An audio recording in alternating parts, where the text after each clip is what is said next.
Hello, everyone. Welcome to episode 209 of the J Situation Podcast. I'm recording this on May 1st, 2024. How are all you wonderful folks doing today? I hope you're doing well. We are running a little bit behind this week, but in the final seconds, we rallied and here we are. So this episode is going to cover our initial exploration of the 6-ARC cartridge, soliciting some feedback from you. That's right, you, the listeners. And it's also going to hit 2 technical discussions.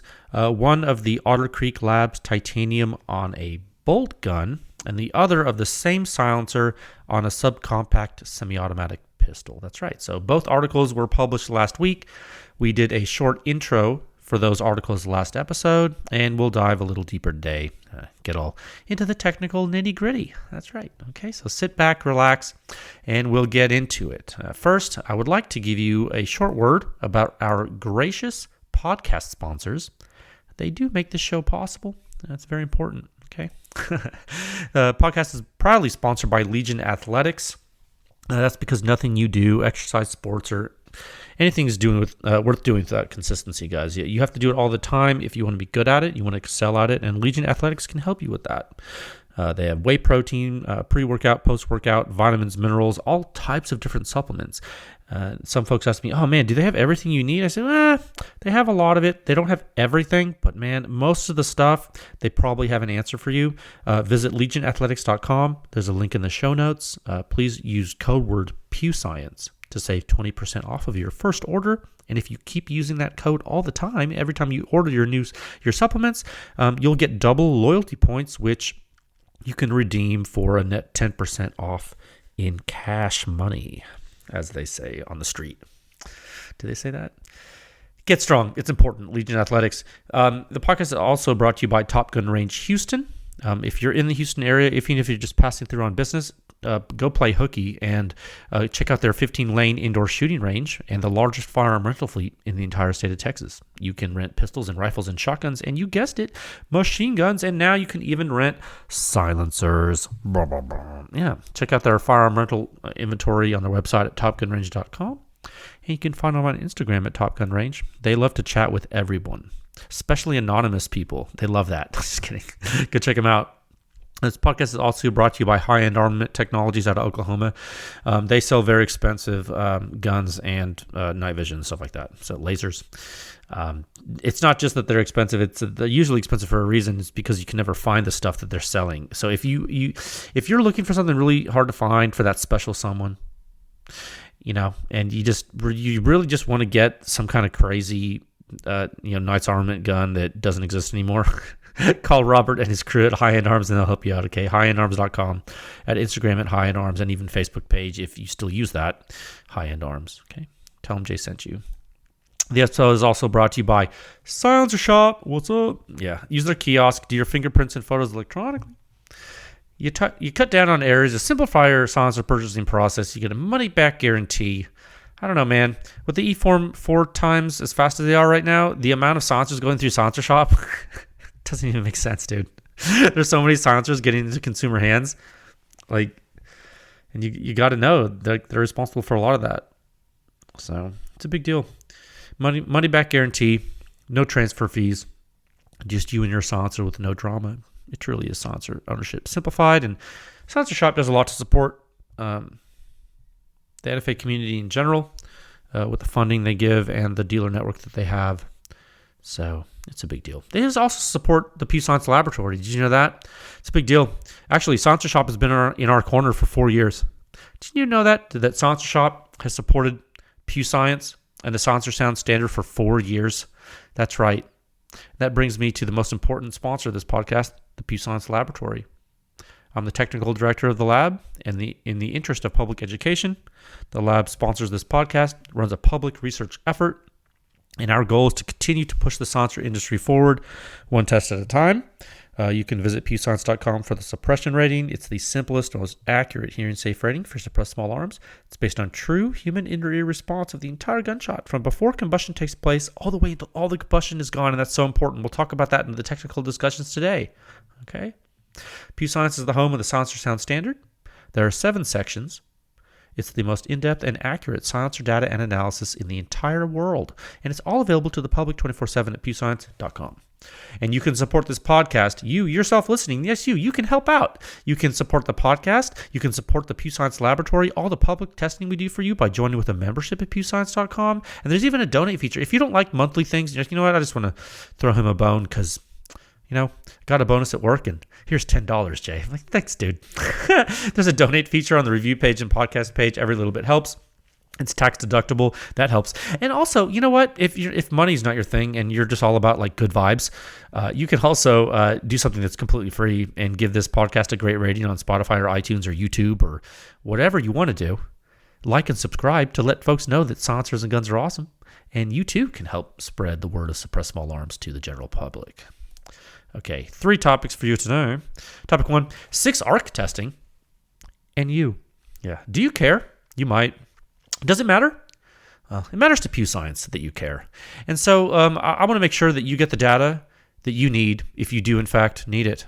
Okay, I'll talk about what that means on today's episode. Topic 2, Sound Signature Review 6149, the Otter Creek Labs Titanium, on the 22 CZ 452 bolt action, technical discussion of the white paper published last week, and then again, we'll do a double Otter feature, Sound Signature Review in Topic 3, Sound Signature Review 6150, the Otter Creek Labs Titanium on the subcompact Beretta 21A, technical discussion for this white paper, again, published last week. Now we will talk nerd talk for you and yours. Let's move into Topic 1 at a time of 6 minutes and 46 seconds, dude. I pinched a nerve in my neck. It's a problem. I went to the doctor today. Dude, you don't even know. Or maybe you do. Maybe you've had nerve pain before, but I just want to let you know that I'm straight up not having a good time right now. Okay, topic 1. No, really, if you saw how I'm even recording this, what I had to do to get this to work is not, when you get old and you neglect some things, when you don't stretch right and you're a powerlifter,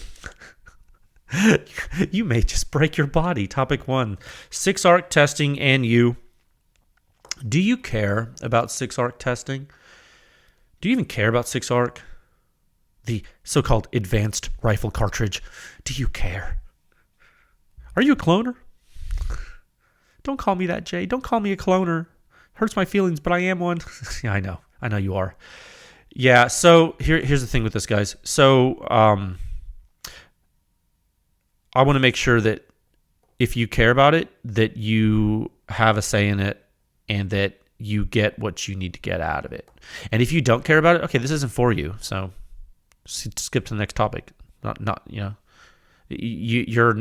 sorry, but not everything in life is about you.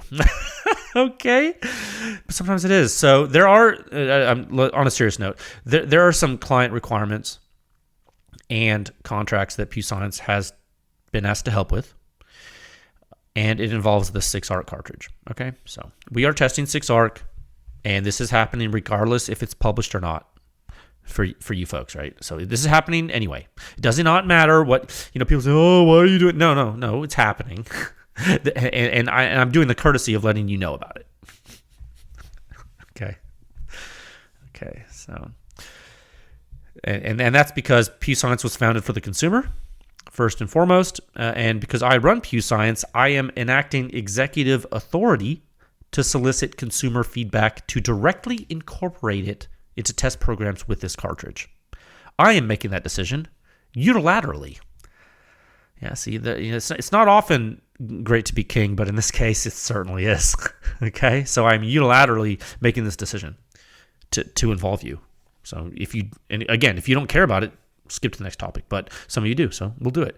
Now, I cannot promise that your desires for 6-arc will be 100% mirrored in what we do, but I can promise that I'm going to try my best to do something that helps you. And I'm going to promise to do my best that doesn't leave you out to dry. I don't want this ever to leave you out to dry, so I'm going to do my best not to do that. Okay, that's what I can promise to you. As with everything I try to do for you in this effort. Okay, I am making that commitment at least. Now, so Hornady, they developed the 6-arc originally for a military requirement, right? I don't care what you're using for right now. I'm just saying the only reason it exists. Well, you can make the argument philosophically, but the only reason it exists in the form it does is because of the military. So, and what do they want to do? They want to get better ballistics out of a small frame gas gun. Okay. I know that's a very crude summation, and you can wax poetic and talk philosophy all day long, but I'm just going to stop there. That's the gist of it. So when we chose the carbine test platform for 5.56, after we had the Mark 18, what did we do? Well, we settled on the 14.5-inch mid-length gas system M4. Right? Remember when we did that solicitation, we asked, what do you guys want? We did the Mark 18. Everyone's, you either love the Mark 18 or you hate it because you say it's stupid. It's okay, well, if you think the Mark 18 is stupid, what's not? The M4? Oh, you think the M4 and the Mark 18 is stupid? Okay, well, then you're just being contrary to be contrary. The reality is, if you don't like the Mark 18, the M4 is fine. Okay, and so why did we go 14.5 mid-length gas on the M4? Well, we did it because, again, the M4 is popular, the barrel length's popular, and it tells us a different story than the 10.3-inch Mark 18, but we went mid-length gas because that's the future of the M4, according to,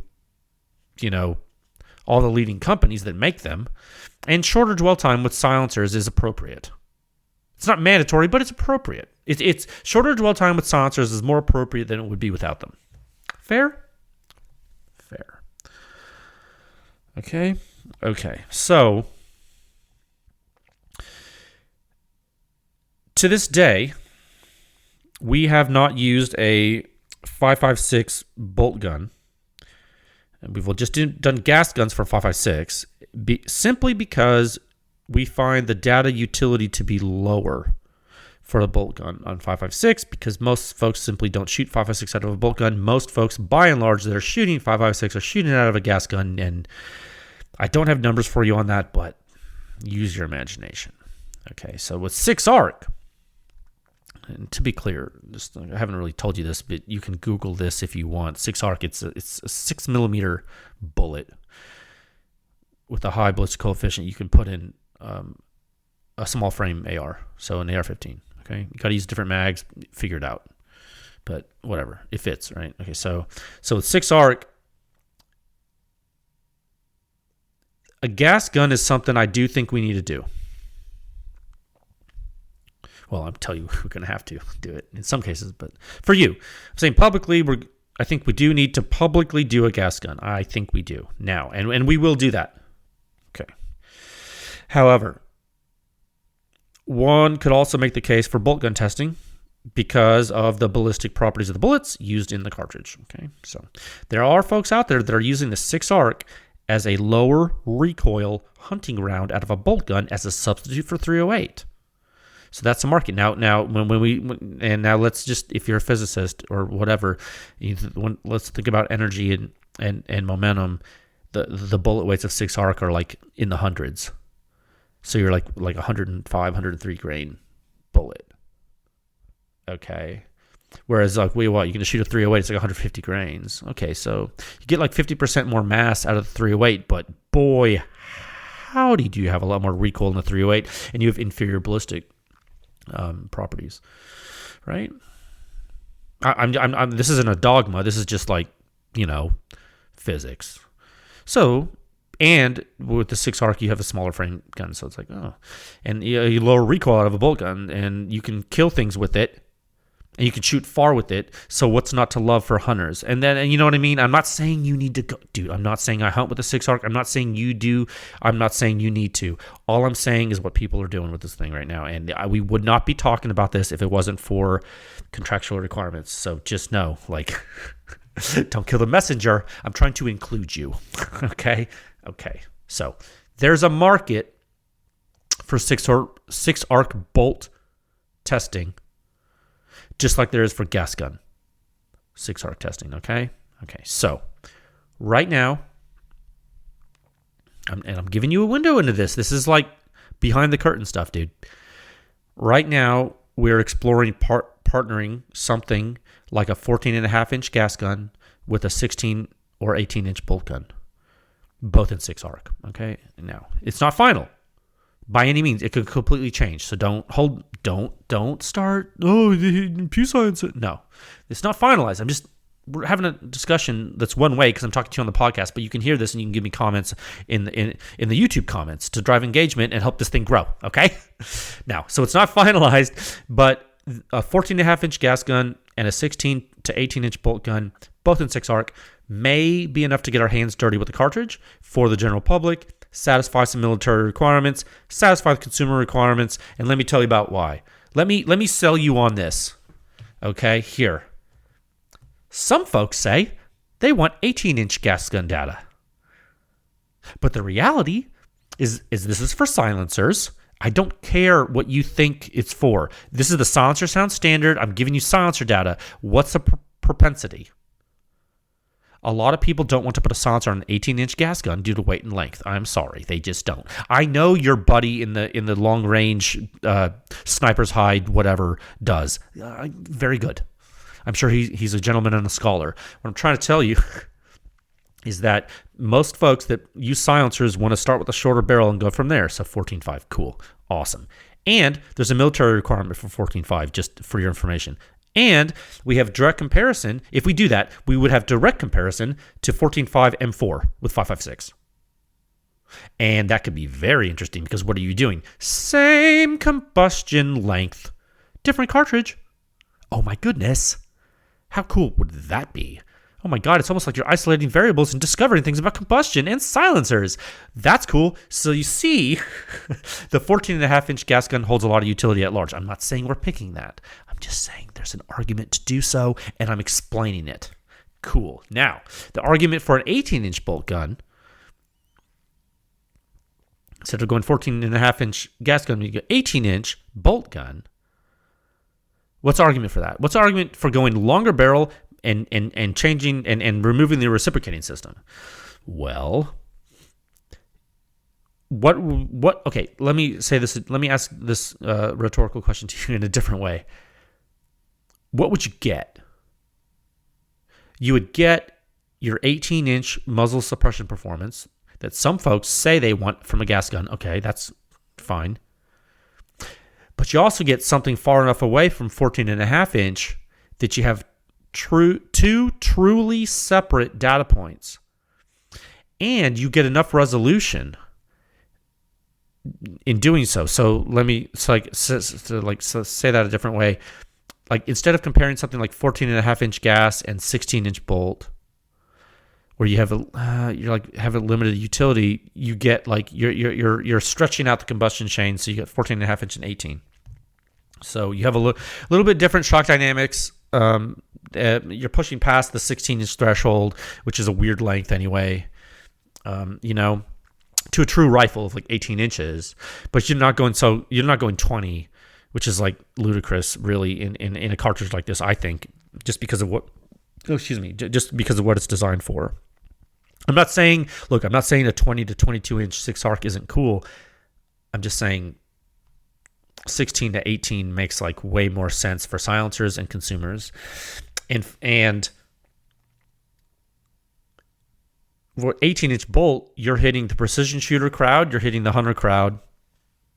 And what's the really important thing here? Here's another argument for you. In both the 14.5-inch gas gun and the 18-inch bolt gun cases, you're picking barrel lengths that are slightly shorter than what the majority of people will want to use. What you're saying, like, oh, well, if you really want to say the majority of people with a gas gun are using 16 and the majority of the people with the bolt gun are using 20, well, now you're a little bit shorter. And what does that mean? It buys you conservatism. Okay, so you can't lose for like the large...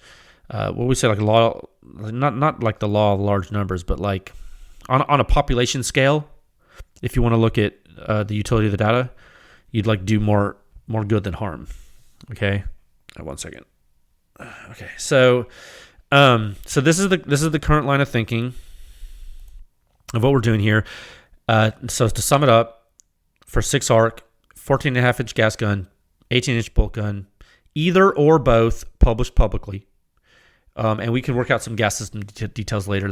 We'll figure that out. And again, the reason for picking these platforms is to satisfy military, consumer, hunter, precision shooter needs with conservative data and analysis that has high utility and applicability. Okay, that's my purpose. Now, we ran an Instagram story on this topic this week. In the past couple of days, we did a poll. I have those results shared on social. You can see right now. Most people thought it was a good idea. Let me read it. I can pull up my phone. I shared it to a story. Let's see. My goodness here. How do I do this on Instagrams? Yes.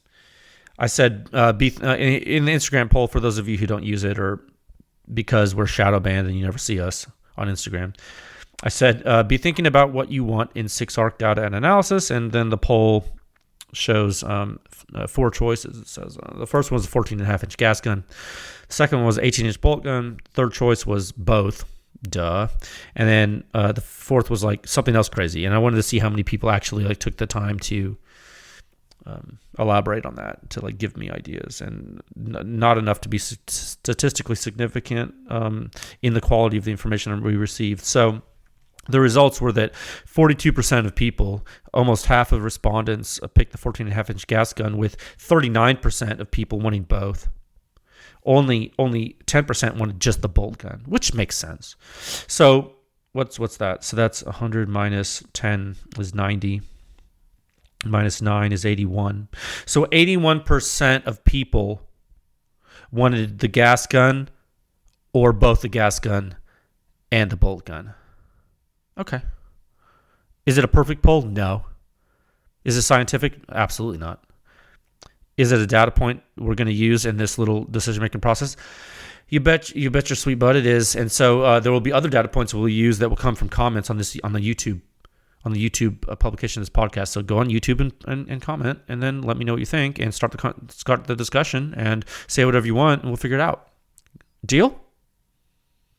I'm serious. If you have strong opinions either way, comment on the YouTube video or Instagram post or whatever you do, and we'll see what you have to say. Put your money where your mouth is, Mr. YouTuber. Okay. Where's my pen? That's it for that. Topic 2 at a time of 22 minutes and 23 seconds. Oh my God. My freaking neck, dude. Oh. It's not even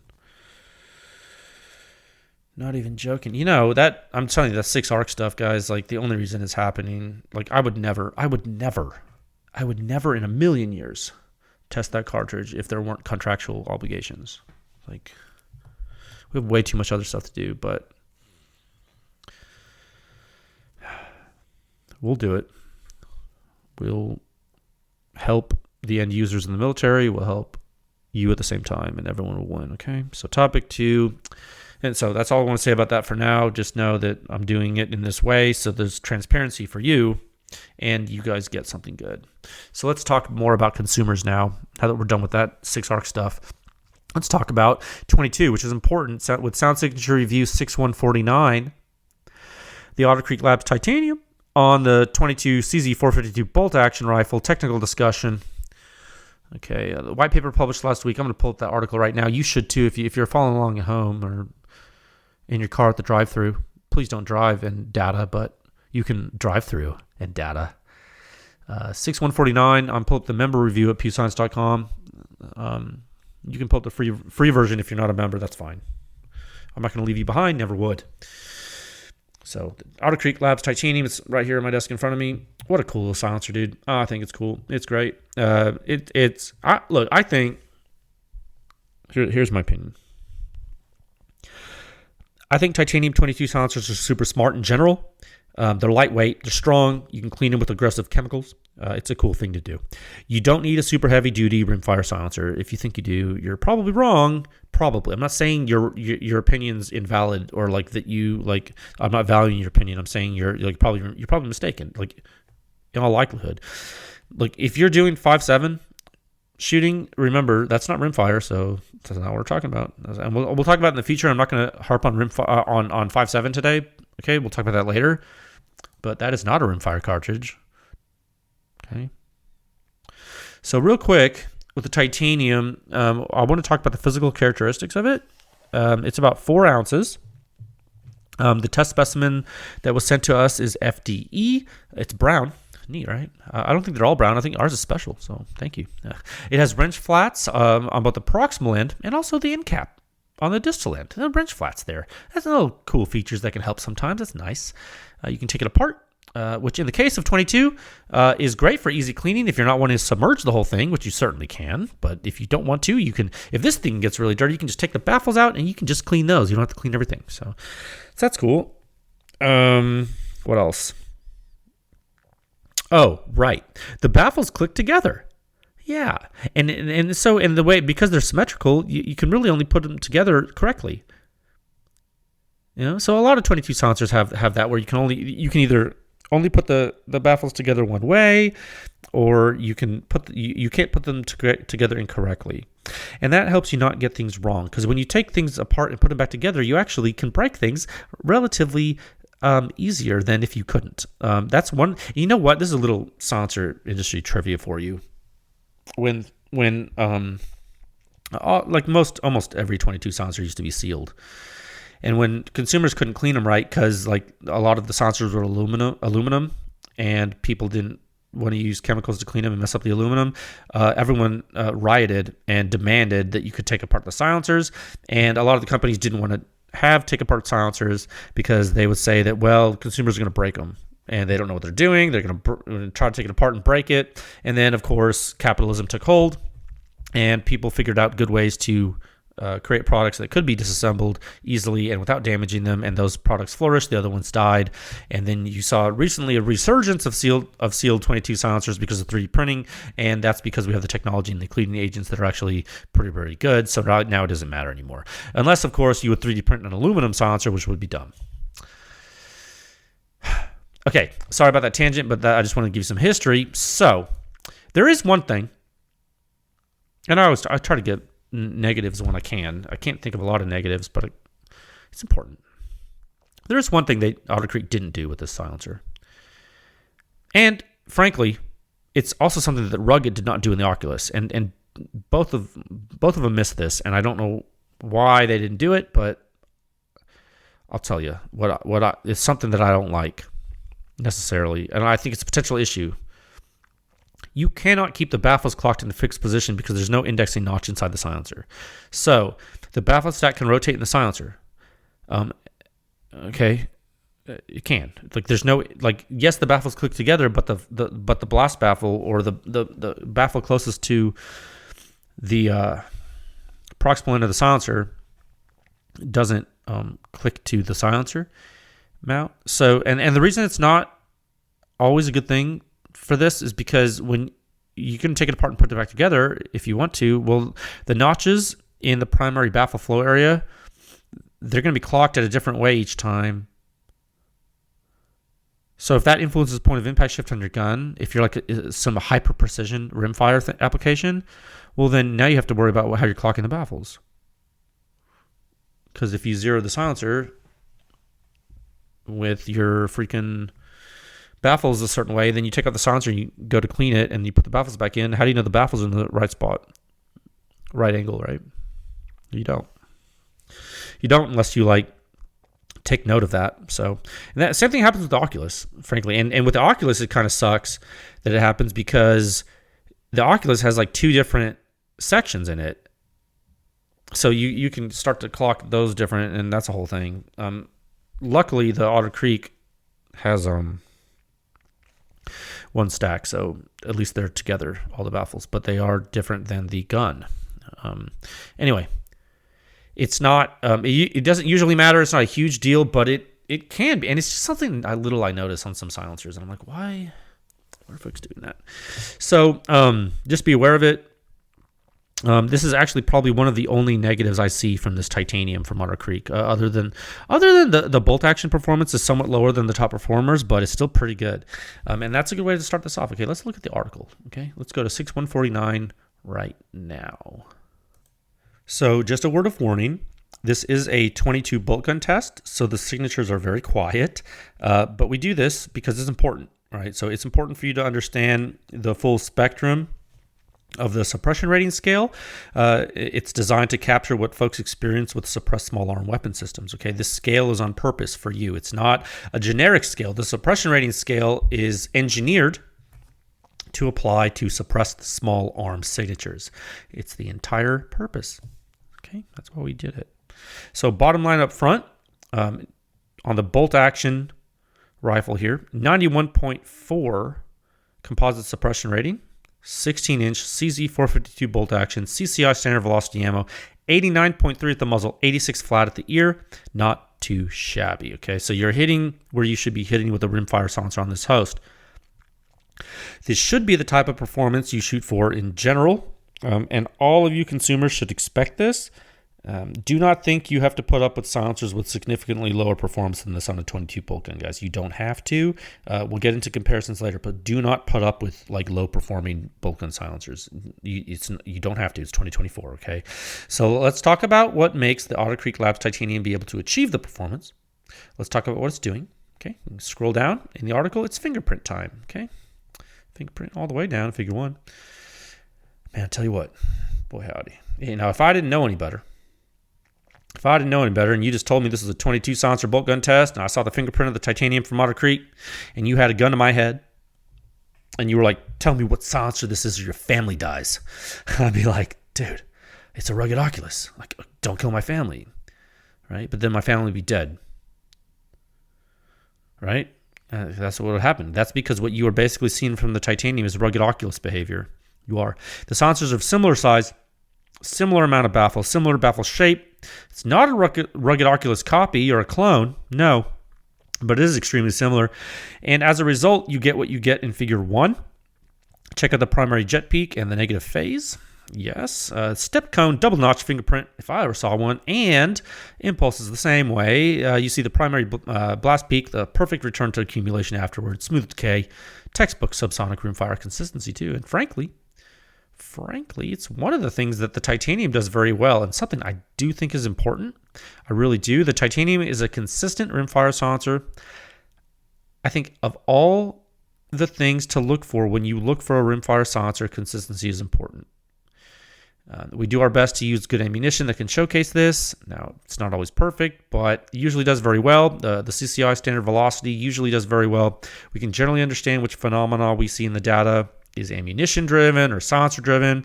And I can tell you, this silencer is really showing up here. It's doing great work. Low amplitude jetting immediately after the primary jet. That's chef's kiss, dude. That's great. Oh, that's so good. It's like, no, but really, like, I mean, look at the figure 1B, dude. It's like, how beautiful is that? It's beautiful, dude. It's gorgeous. That's a gorgeous signature. So research note 1 in the article, if you want to read it, it goes into the differences between the Oculus and the titanium. You should check it out because it's going to help you understand what you're seeing here and what you saw in the next article that we're going to speak about on the episode, okay, that we published last week, the pistol one. So Otter Creek Labs went through a lot of different baffle iterations, we are told. Now, I don't know all the iterations. I don't know what they look like. All I know is the final one, okay, that we tested and that what you can buy. And the final one is like an Oculus, but better with high pressure. Okay, and you're going to see that next. Okay, so the thing you need to know here is that this silencer doesn't have first round pop on a bolt gun, which should be expected. And also you need to know that it's not a low back pressure silencer. Okay, but that doesn't matter to a lot of you on a bolt gun, so it doesn't matter. But I'm just saying, I just want you to understand that. So in the member article here, there are some interesting things for you to understand and look at, so please check those out if you're a member. I really want to make sure you guys understand the limits of the platform. Okay, so you can really push harder. You can push harder here on a bolt gun and get some higher performance, but you generally have to do one of two things to do so. You're either going to have to go larger, or you're going to have to go more advanced, or you're going to have to do both. So for the size and the type of conventional technology, the conventional baffles in the titanium from Otter Creek, it's doing great. Okay, for the size, for the weight, for the type of technology, it's doing everything you would want it to do. They did a good job with what they had. Okay, it's fine. There's nothing wrong with that. Now, let's talk comparisons, though, because it's important. All right, so context is everything. Without context, you have nothing. You have nothing without context. See, some people miss that. I don't know how they could miss it. But, you know, the silencer sound standard is literally the only place to get contextual comparisons that matter. Because if you just use peak pressure amplitude at one fleeting moment in time, you would be dead in the water. And to let you guys know, PEW Science is not the only entity that tells you that. Engineering firms, blast engineers, university faculty, they also preach this. Yes. With regard to blast loads and small arm signatures, I literally just had a call, like this week, had a call with university faculty about this. I was asked to peer review part of their research that they're working on, and doing that. I was actually, it's funny, this gentleman, one of my colleagues, I was supposed to give a lecture at his university recently, and it got postponed due to family stuff on my end, but when I do give that lecture, which I plan on doing still, I'm pretty excited about it. I might let you folks know, and you can go attend if you're nearby or something. But I'm super honored to be invited to that, and there are a lot of great folks doing great research out there. And I just want to say, like, my conversations with that gentleman, his research that he's doing and what he's trying to drive forth in some of his professional circles in other industries, and what I've seen in my primary field, and what I see in this field of silencer research, without looking at the whole signatures, you're going to miss stuff. And all the result tables in the world do not matter if the data in the tables isn't useful. Okay, so that's what, when I talk about context, like, let's talk context and let's talk suppression rating, because it's holistic and it's real and it matters. So knowing all of that stuff that's real life, this is not an attack on other people in the industry, and it's not a political statement. This is physics, established scientific research and engineering practice for decades and decades, and that's what we're doing, guys. Okay, so knowing all of that, all of these factual things that aren't meant to get anyone angry, they're just meant to explain to you what's going on. Knowing all of that, let's look at the very small collection of 22 bolt gun test results that we have published so far. Figure 5. Scroll down. It's a bar chart. That's right. Neck and neck, guys. Look at these results. They're all neck and neck. Most of the stuff is neck and neck. Until you step up to something like the Cat SR, you're going to be hovering around 90 at the muzzle, maybe 86 to 87 at the ear, right, on a bolt gun, right? So that's a good baseline for us. And when you see the Otter Creek Labs Titanium do that, it's hanging with some good silencers. What sucks is that our data set's small right now, but it's going to grow. It will grow. And you'll see some silencers that are quieter. You'll see some silencers that are louder, as is the nature of physics and combustion in general. Okay?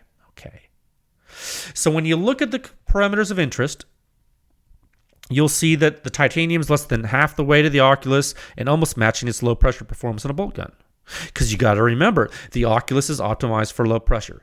It's not something Rugged told us. It's just something we figured out by testing and analyzing the performance of the Oculus for a very long time. And we did that when we created the Silencer Sound Standard, because the Oculus happens to be one of my personal silencers. That's right. Rugged got to be a guinea pig, and almost all their silencers are in the Silencer Sound Standard because I bought them. And then I wanted to figure out why they sounded like they did. And here we are. He went deep. On that note, that you should know that the Oculus is optimized for low pressure. So on that note, let's switch gears.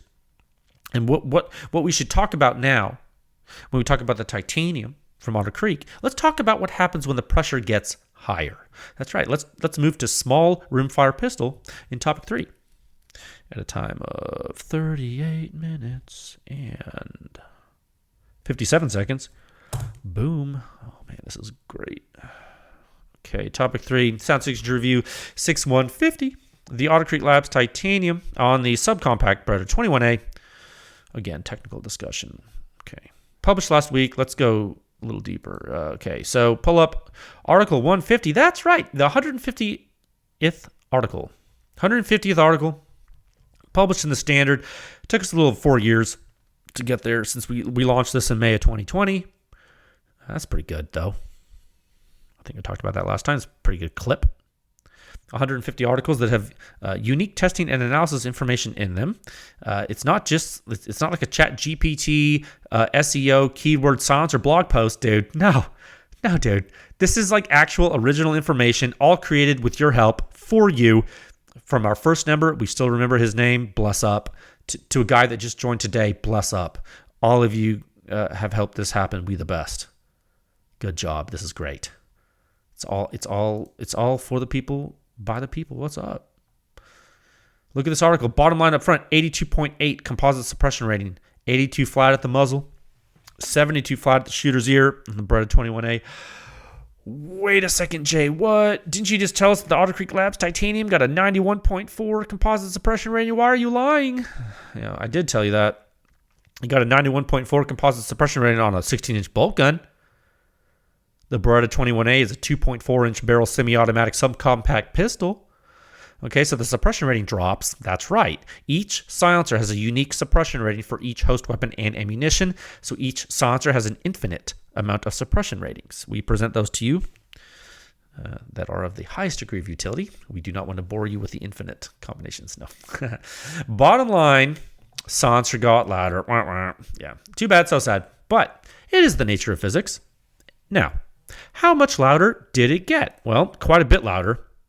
When you realize you're dropping like 10 points on the scale. Oh no, you are noticing this. That's right. Now, if you have ever shot a subcompact rimfire pistol with a silencer after shooting on a bolt gun, you know that they sound a lot different. That's right. There is a lot of different stuff going on, like higher pressure muzzle blast, a reciprocating slide, ejection port blast, the slide coming back into battery. There are things happening that just don't happen on a bolt gun, and they're also happening from higher pressure. So guess what? You, as the operator or bystander, is subjected to all of that, and the entire fingerprint changes. What does it look like now? Scroll down to figure 1 and check it out.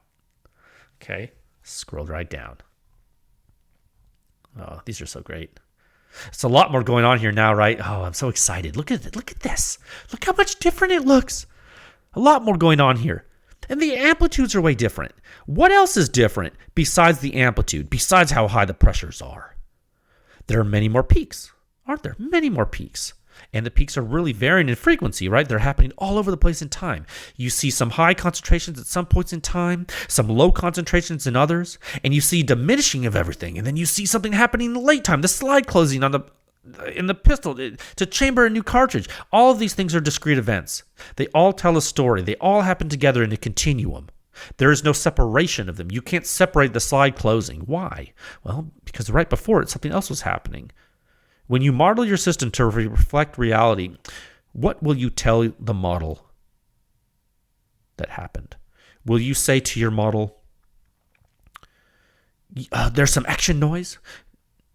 No, you're going to tell it there were some other things happening first. When you watch a boxing match and someone gets hit with a combination of punches, you can assume that the guy takes those punches in a continuum, right? Can you assume that the guy getting hit would respond the same to each individual punch hitting him in the face separately, like a day apart? Could you assume that? Or would you need to look at how he responded to all of the punches exactly as they were thrown, right? In the exact sequence. You would need to do that, right? It's only fair for his face. Yeah, his brain, TBI. Your ears are really the same way. Most things care about this a lot. Some things don't. Most things do. Superposition really only works when you add everything together and use it in this case. You can't separate it like you think you can. So knowing all of this physical reality of how the universe has dictated things work, knowing that the complete signature matters, let's talk about it. Big picture. Let's talk big picture. Okay. The difference in energy, in momentum from this type of event. Let's talk about the difference in momentum from this type of event compared with the bolt gun event we just talked about in the last topic. Let's talk about the difference. Let's talk about it. Go to figure 2. Scroll down. Okay, figure 2. Figure 2A, figure 2B. This is where you see something incredible. It's really quite incredible. You're pushing so much blast pressure into this little silencer that you've changed the very nature of wave momentum at the pressure sensor, the very nature of it. Not only is there a 3 to 5 times greater wave momentum accumulation, you have accumulation happening for multiple events. And what else do you see? What else is really brought to light here, and it stares you right in the face. It's the FRP. It's the first round pop. That's right. And you can kind of see this for yourself. If you go back, just take a detour. Go back, take a loop. Go back. Look in pressure space. If you were really looking at pressure space back in Figure 1, Figure 1A, look how you saw the black curve make itself known a little earlier in time. What was that? Well, that was extra combustion from the silencer. And sure enough, the wave momentum expressed by the additional impulse accumulation in the free field is shown plain as day in Figure 2. That's right. Pretty substantial FRP, actually. Now, what does this particular FRP signature mean for you in practicality? What does it mean for you in practicality? Well, it's something interesting that happens here. That's right. And it's not unlike what happens with a Thunder Beast Ultra 9 or a long configuration of a Rugged Surge, both on a 308 bolt gun. Oh my God, he's talking about 308 bolt guns. I thought he was talking about 22. I am. But I'm talking about phenomenology. Listen. Look at the impulse and the way it returns to baseline before the peak accumulation of the subsequent shots. See how it goes up and it goes down, and then it goes down before it has to go up again? That's a thing. It's a really cool phenomenon, and seeing it expressed this way in impulse space is particularly interesting. When you shoot silencers that do this, you'll find that the first shot sounds different, but it isn't necessarily much more intense than the follow-up shots. It's not a hard and fast rule, but it's a trend that we see this in silencers that mask FRP in this way. The Otter Creek Labs Titanium masks FRP on a pistol, and that's a pretty big deal considering it did okay on a bolt gun. Okay.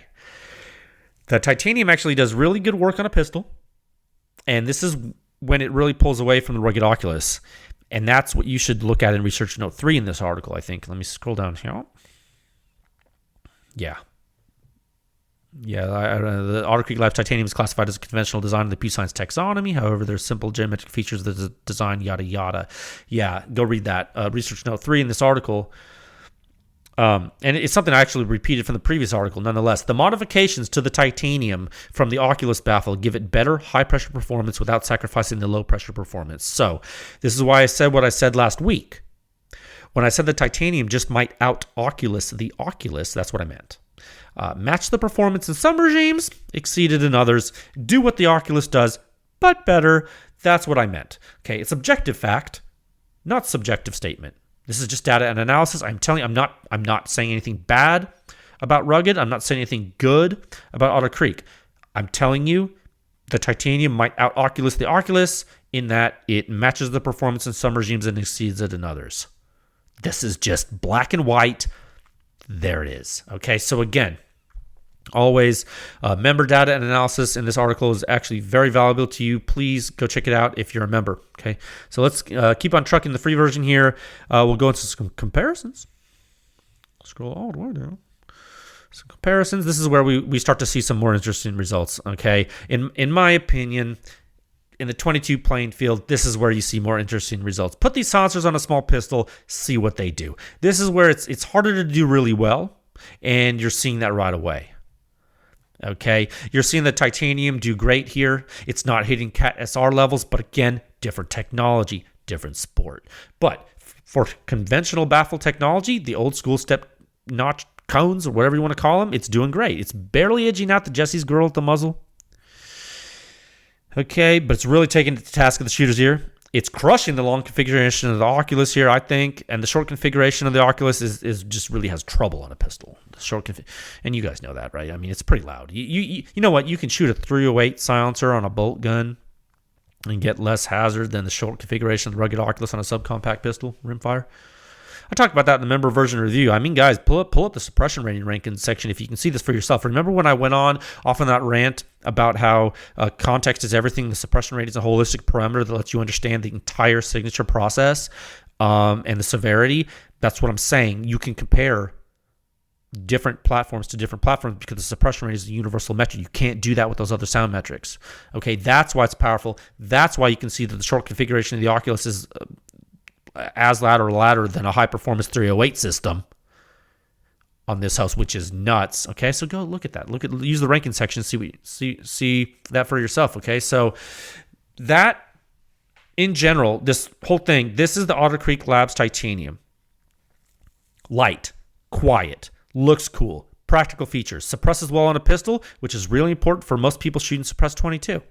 Okay, and if you want to put it on a bolt gun, it works great. Masks FRP. You don't have to worry about the first shot being super loud, which ruins the whole point of 22. So you're good to go. Right? Right. Okay, so good job, Otter Creek Labs. I do mean that sincerely. Thank you once again for trusting our laboratory to perform this work. Thank you for trusting us to showcase the performance of your products to the world. I hope this helps all of you listening. We enjoyed this test program. It was the analysis was great, showed us some stuff that we thought was really cool, which I talked about at length here today. And I want to thank you guys for your patience this week. I know this is a day late. I appreciate all of you listening to the podcast. Please like and subscribe on all platforms, as they say. Please share your opinions in the comments, all that good stuff, and we will be back as soon as we are able to be with more data and analysis for you. So please stay safe out there, okay? I will talk with you folks again soon. Okay, bye.